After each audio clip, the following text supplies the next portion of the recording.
When I was looking to come back to Christianity, I didn't want to be Catholic. I had real disagreements with the papacy. If I'm being honest, I still do. So I started looking for somewhere else to land. Eastern Orthodoxy, Oriental Orthodoxy, Protestantism in its various forms. I did a lot of reading and studying. I went pretty deep into it. And here's the thing that surprised me. The deeper I went, the more I kept running into the same problem with Protestantism. The foundation it was built on didn't logically hold. Today I want to walk through one of the specific things I found. The one that stopped me from going in that direction. Because if I'm being honest, this is the one thing that started pulling me back home.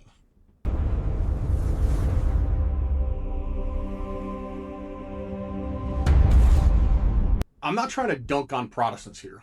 I have Protestant brothers and sisters who love Christ. Their faith is real.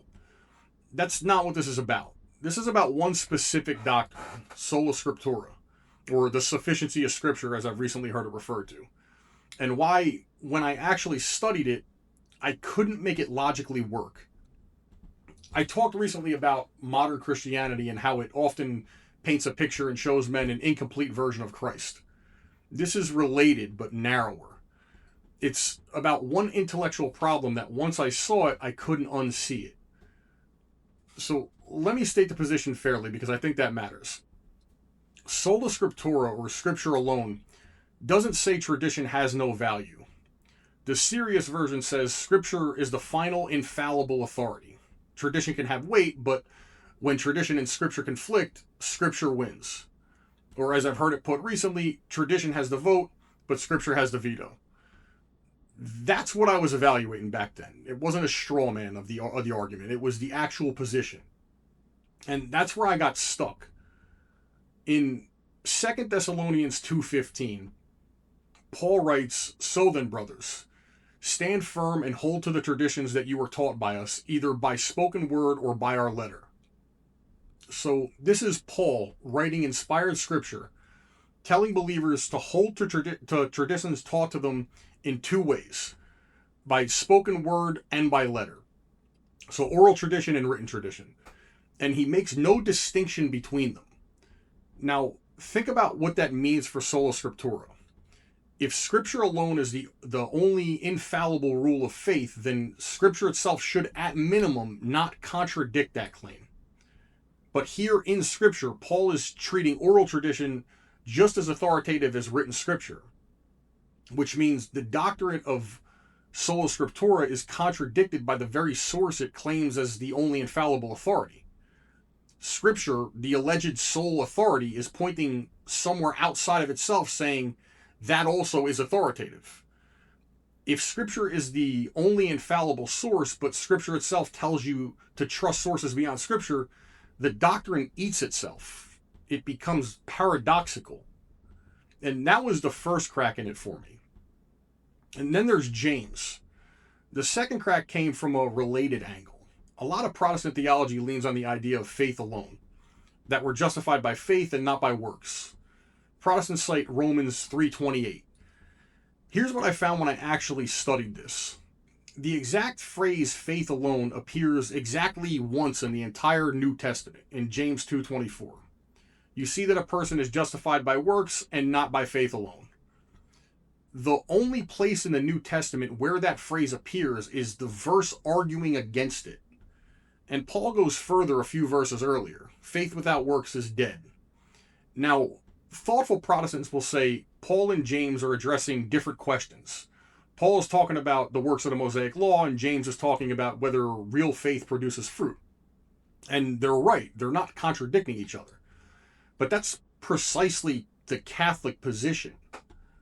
Catholics don't teach you earn salvation by works. We teach that real living faith works through love. Paul himself says it in Galatians 5, faith working through love. That's not works-based righteousness. That's living faith, which is what Scripture actually teaches. So when I looked at the popular Protestant position that Jesus did the heavy lifting and all I have to do is believe, I couldn't find it in the actual text. And that's when the second crack widened for me. Now, here's the one that really finished it. If Scripture is the sole infallible authority, which Scripture? The 27 books of the New Testament weren't handed down from heaven. They were written by various authors over decades. Other writings at that time were circulating also. The Gospel of Thomas, the Shepherd of Hermas, the Epistle of Barnabas. Some communities considered these Scripture, and some communities didn't. The actual list of which 27 books are inspired, that was discerned and ratified by church councils in Hippo in 393, in Carthage in 397, by Catholic bishops under authority of the Catholic Church, which means to accept the 27 books as Scripture, you have to trust the authority of the church that defined the canon. The same church that at those same councils taught the real presence of the Eucharist, that practiced baptismal regeneration, that submitted to bishops, that believed in apostolic succession. To accept the canon while rejecting the church that defined it is, you're kind of sawing off the branch you're sitting on. That to me was the final problem, and once I saw it, I couldn't make it go away. And here's the part that really sealed it.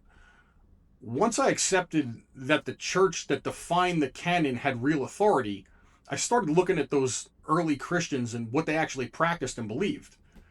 The ones closest to the apostles, the ones who learned directly from the men who were trained by Jesus. They didn't look like modern American Protestantism to me. They baptized infants. They believed the Eucharist was the literal body and blood of Christ. Just read Ignatius of Antioch around the year 110. That's less than a generation after the apostles. They confessed sins. They fasted on Wednesdays and Fridays. They venerated martyrs. They submitted to bishops. They prayed for the dead. That's not a list of Catholic distinctives I'm making up. That's the documented practice of the early church, written down by the people who lived it. Which, to me, kind of left a hard question.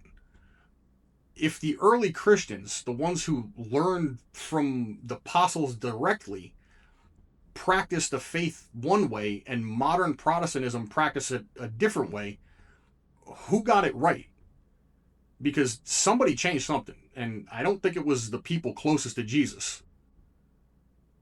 And when I saw all this stacking up, I didn't immediately convert back. I still had problems with the papacy. I still had a lot of questions. I still do.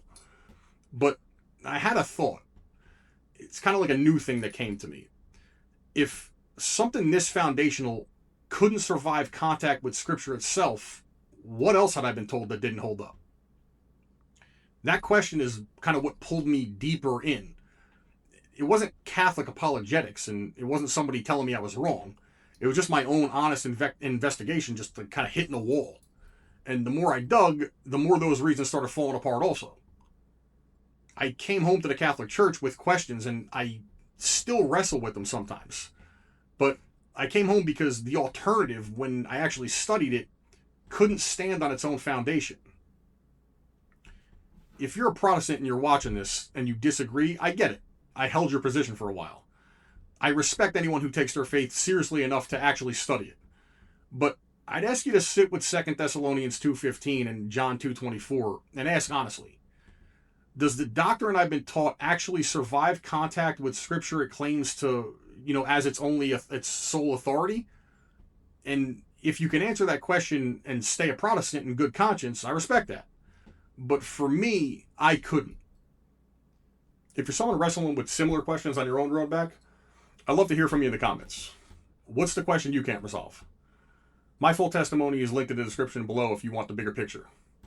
I'll see you on the next one.